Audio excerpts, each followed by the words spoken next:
একদিন এক টুপিওয়ালা লোক গ্রামে টুপি বিক্রি করে ফিরছিল।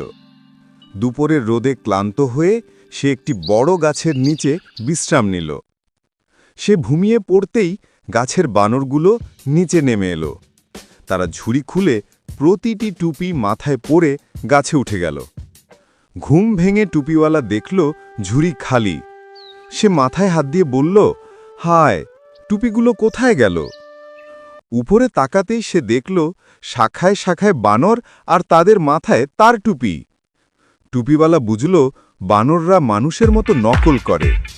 তখন সে নিজের মাথার টুপিটা খুলে মাটিতে ছুঁড়ে ফেলল। যেই বানরগুলো দেখল তাদেরও খুব মজা লাগল। তারা একইভাবে নিজেদের টুপিও ছুঁড়ে ফেলল। টুপিওয়ালা সব টুপি কুড়িয়ে নিয়ে খুশি হয়ে বাড়ি ফিরে গেল।